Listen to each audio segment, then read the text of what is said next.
본문 말씀을 통해서 믿음 조각 완성,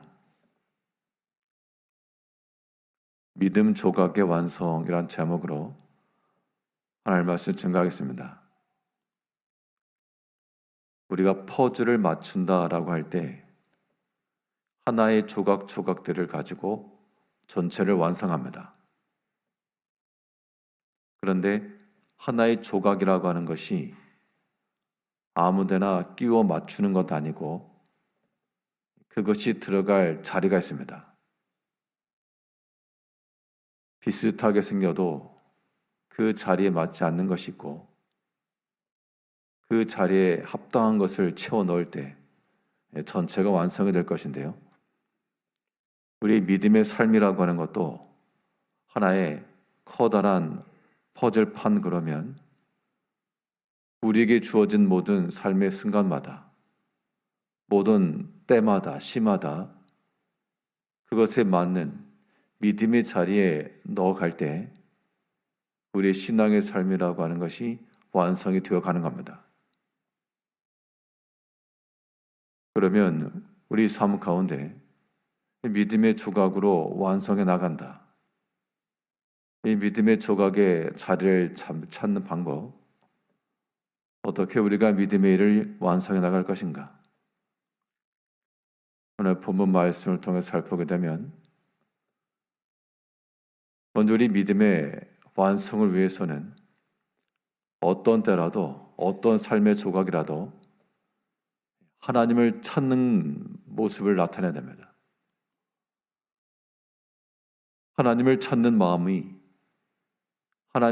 마음으로 대하는 그 사건과 그 모든 일들이 그것을 믿음의 자리에 올려놓게 되는 겁니다.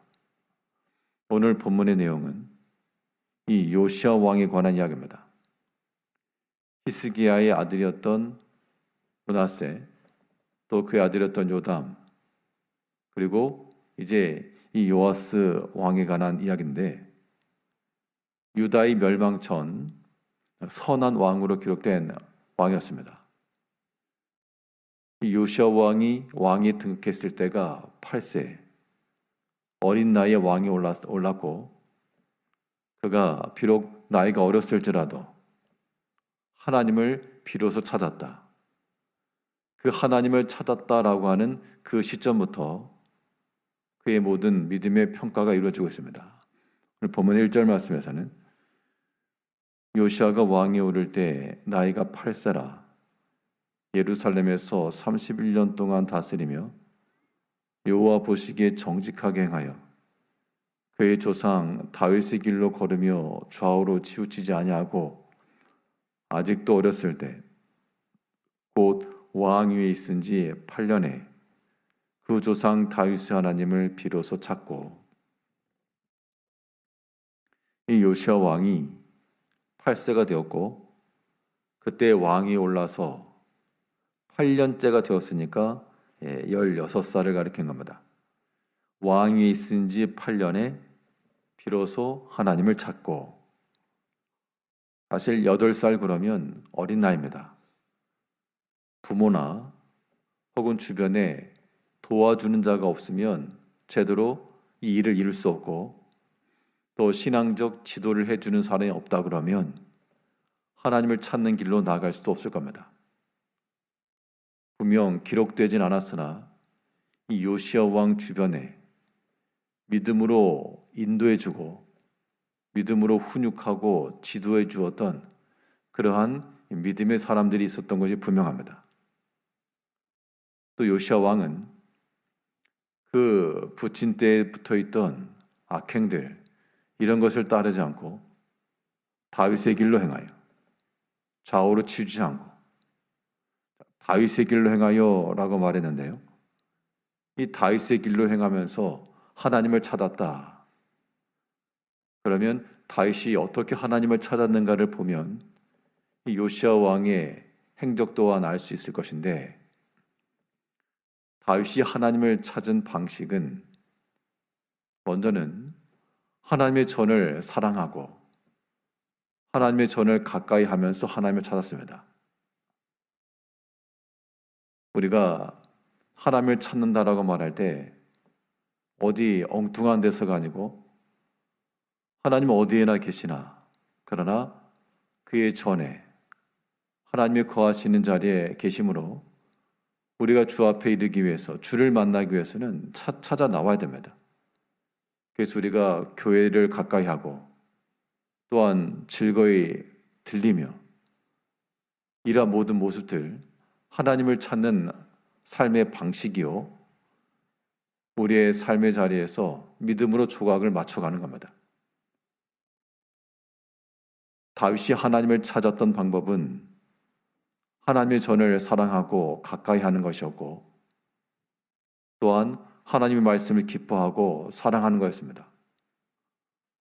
그는 밤중에라도 일어나서 하나님의 말씀을 듣고 기억해냈고, 그의 양심이 자기를 훈계할 정도로 또 이른 아침 일어나 하나님의 말씀을 묵상하고 그 말씀의 기쁨과 그 즐거움을 가지고 살아갔습니다.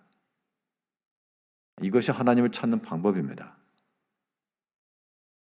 이 요시아 왕은 나이가 비록 어렸으나, 그러나 다윗이 하나님을 찾았던 그 방식대로 이제 하나님의 성전을 기뻐하고, 뒤에 가면 그가 하나님의 성전을 보수하고 수리하던 그런 모습들 나오고요. 또 그 성전을 수리하면서 여호와 율법책을 또한 발견하게 됩니다. 실로 다윗의 길이라고 하는 것에 회복을 보여주고 있습니다.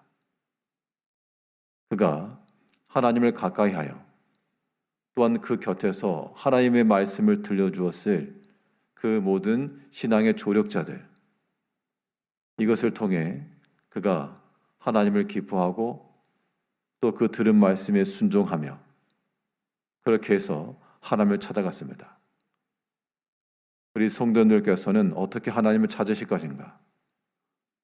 하나님이 물질이 아니고 육체가 아니기 때문에 우리의 두 눈을 가지고 확인할 수는 없으나, 그러나 우리는 영으로서, 하나님이 영이시니까 우리가 영으로 마음과 정성과 뜻을 다하여 하나님을 찾을 때 하나님께서 우리와 함께 하심을 우리가 알 수 있고 또한 깨달을 수 있고, 그러기 위해 우리 또한 이 다윗의 길로, 요시아가 걸어갔던 그 믿음의 길 또한 하나님의 전을 가까이 하고 하나님의 전을 회복하고 수리하고 그 가운데서 발견되어진 율법을 기뻐하며 하나님의 말씀을 따랐습니다. 이제 오늘 하루 동안에도 우리가 하나님께로 가까이 할 것이요, 또 그 말씀을 기억해내서 늦은 밤에든지 이른 아침에든지 한낮에든지 그 말씀을 기억하여 순종하며 하나님을 찾기 힘쓰시는 성도님들이 되셔야 되겠고, 또 요시아 왕이 어떻게 이 믿음의 조각들을 완성해 나가는가? 하나님을 찾음과 동시에 빛이 들어오니 어둠이 물러가는 겁니다. 그동안 켜켜이 쌓여있던 모든 죄악된 행실들, 죄의 습성들을 다 버렸다는 겁니다. 이 또한 하나님을 찾는 우리의 삶의 방식이요, 믿음의 완성을 이루어가는 겁니다. 오늘 본문 3절에서 아직도 어렸을 때 곧 왕 위에 있은 지 8년에 그의 조상 다윗의 하나님을 비로소 찾고 12년에 유다와 예루살렘을 비로소 정결하게 하여 그 산당들과 아세라 목상들과 아로 새긴 우상들과 부어 만든 우상들을 제거하여 버리매, 그 뒤로도 쭉 어떻게 우상을 타파하고 죄악된 것을 버렸는가가 설명되고 있습니다. 분명 그 동안 이루어왔던 그 일을 해왔던 사람들에게는 그것이 하나의 행실이었고 또 그것을 통해서 이득을 얻는 사람들이 있었을 겁니다. 우상을 부어 만들던 사람들, 또 그걸 찾던 사람들이 거저 받지 않았을 것이고 어떤 대가를 지불하고 결국 우상 섬기는 이 일에도 어떤 하나의 검은 내막들, 이런 것들이 분명 형성되어 있었을 것인데 자신들의 그런 이로움들이 손에 반다 그러면 굉장한 반발이 있었을 겁니다. 그러나 이러저러한 것에 휘둘리지 않고 이 모든 것들을 다 타파하고 버리고 이것이 하나님을 찾는 방식이라는 겁니다. 우리가 하나님을 향하여 기꺼이 달려나가는 것 뿐만 아니라 하나님께로 나아감에 있어서 걸림이 되는 요소들, 장애 요인들 이런 것들을 제거하는 것도 우리가 믿음의 완성을 이루어가는 길입니다. 그 당시 요시야 왕은 오랫동안 시행되어 왔던 우상들, 악행들 그걸 버렸는데 이제 우리는 무엇을 버릴 것인가? 우리가 오랫동안 지속해왔던 일들, 나에게 유익함이다라고 판단되어지던 일들 이거 막상 없애고 안 하면 이거 뭔가 허전하고 손해일 것 같은 일들 그런 것들 가운데서 우리가 버리고 회파하고 그런 과정들을 거쳐야 그것이 비록 하나님을 찾는 길이요. 그러한 삶이 우리의 믿음의 삶을 완성시켜 가는 겁니다. 오늘 하루 동안에도 우리가 하나님의 전에서 그의 말씀을 기뻐함으로 하나님을 힘써 찾으시고 또 우리의 마음 속에서나 행실 속에서나 모든 악행들, 죄악에 관련된 것들 다 버림으로 믿음의 조각들을 완성시켜 나가시는 복된 하루 되시기를 바라겠습니다. 기도하겠습니다.